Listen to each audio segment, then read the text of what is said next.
Hey everybody, Jim Cressman, Invictus Entertainment Group. Thanks for joining me for another edition of Industry Insights. Today, this one's for the songwriters.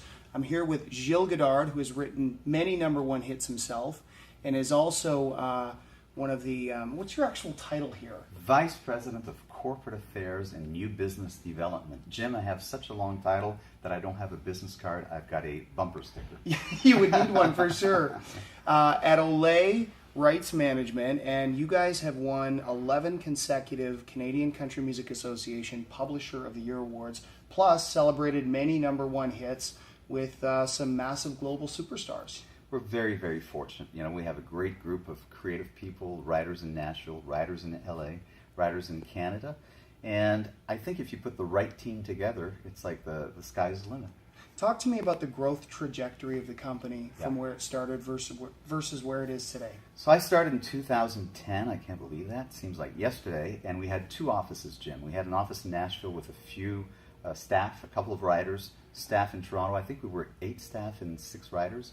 Fast forward to 2017, we now have 200 employees, 45 composers and writers and artists on staff in 8 offices from London, England, New York, Toronto, Nashville, Burbank, Hollywood, and Santa Monica. Crazy. Yeah. That's exciting. So if you're an independent artist, you feel like you've got the chops to write music that could stand out on a worldwide stage, but you don't have the hustle behind the muscle. You don't have a publisher. How do you get the attention of someone at your level when you're writing songs in the middle of nowhere, Saskatchewan? I think, you know what? Often by referrals. A lot of writers here in town are hit writers who will meet someone at a guitar pool or at an event and say, hey Gilles, I met this new young lady, she's from Oshawa and she's in town and I heard her play and she was amazing. Be seen, be out there, write with people who are already successful. I also find when you write with local artists, people from your hometown, to generate a little bit of a buzz, it opens new doors.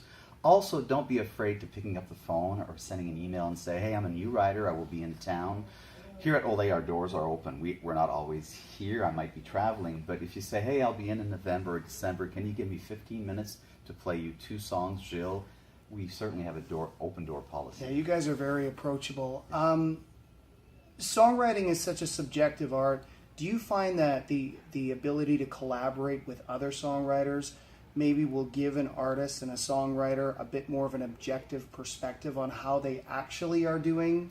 Yeah, I think it's very, very important. It's sometimes difficult for you to get in the room with Luke Bryan or an established artist. However, it should be, by the way. It should be. However, you know what?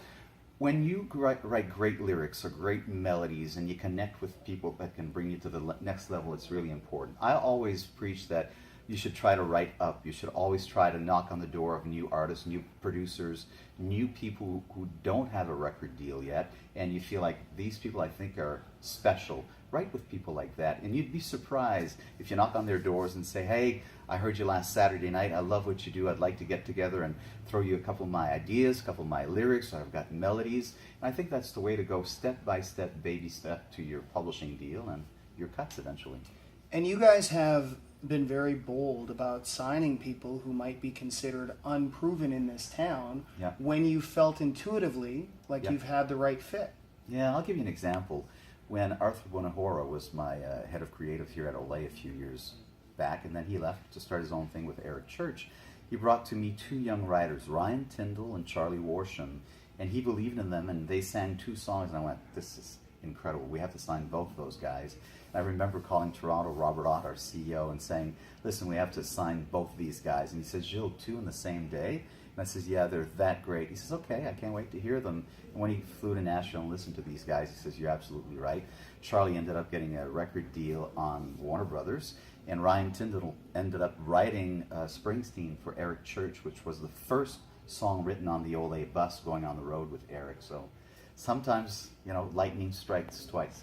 Absolutely. So continue to collaborate, work on your craft, both on your own and with other writers, and that seems to be one of the major keys. Correct. And show up. You know, if people don't know about you, don't see you at writers' nights, some writers don't perform, but sometimes you can get someone to help you, a young artist to do, hey, would you do 2 of my songs at your next little writers' rounds? Because I'd like someone to listen to what I do.